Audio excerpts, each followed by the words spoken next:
Mərifət aləmində 3 dənə mühüm dəstə var. 3 dənə mühüm şaxə var. Birinci şaxə budur ki, bizim zehnimizdən xaric aləmdə heç bir şey yoxdur. Heç bir həqiqət yoxdur. Bunlar hamısı bizim zehnimizin məhsuludur. Yəni bu mənada ki, indi oturmuşuq biz üzbəyüz Kərbəla, söhbət edirik. Bəli? Güya mən sizi görürəm, güya siz də məni görürsünüz, amma xaricdə belə şey yoxdur. Bunlar bunu demək istəyir. Bu mənim zehnimin məhsuludur ki, güya mən sizi görürəm telefonda. Güya siz də məni görürsünüz.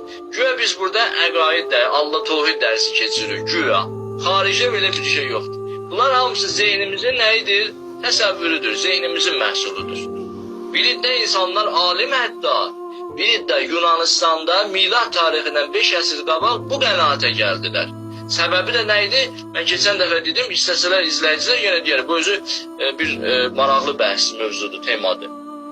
Bəs bir dəstə qayıdıb yəqini olaraq zehindən xaric aləm, zehin deyəndə yəni sənin zehnin, mənim zehnim, bu zehnimdən xaric aləmdə həqiqətləri inkar elədilər.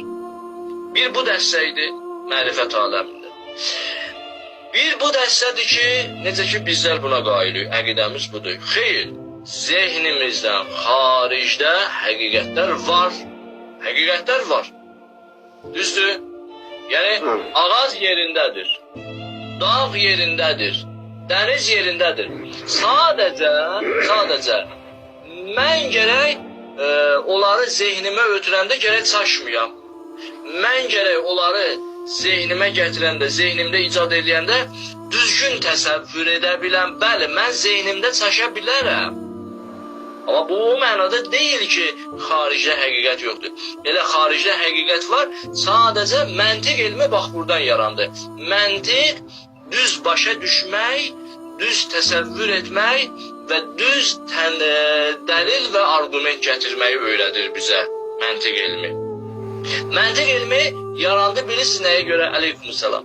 Məntiq elmi buna görə yarandı ki, gəldi mübarizəyə qalxdı nə ilə? Hansı təfəkkürlə Kərbəlayı? Bax bu təfəkkürlə ki, mənim zehnimdən xaricdə heç bir həqiqət yoxdur. Məntiq elmi bu təfəkkürlə mübarizəyə qalxdı. Və üçüncü dəstə, izləyicilər diqqət edəsin, üçüncü dəstə mərifət aləmində, üçüncü dəstə bu dəstədir ki, qayıtdı dedi ki, biz zehnimizdən xarici aləmi nə yəqinlə inkar edə bilərik, nə də yəqindən qəbul edə bilərik. Bunlara dedilər şəqqaqlar, laədriyun, yəni bilmirik, heç bir qəti elmimiz yoxdur.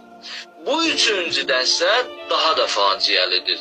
Bu daha da qorxulu bir dəstədir. Yəni Allah eləməsin, İnsan şək halına düşər. Zehnindən xarici aləm haqqında nə yəqini hökm edə bilər ki var və nə yəqini hökm edə bilər ki yoxdur. Birinci dəstə yəqini hökm edirdi ki yoxdur. Onlara sufəssai dedilər.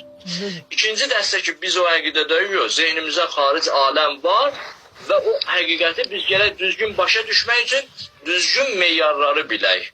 Ki məntiq elmi, epistemologiya elmi yarandı. Və üçüncü dəstə isə nə o birinci qrup kimi, nə ikinci qrup kimi orta yolu seçdi.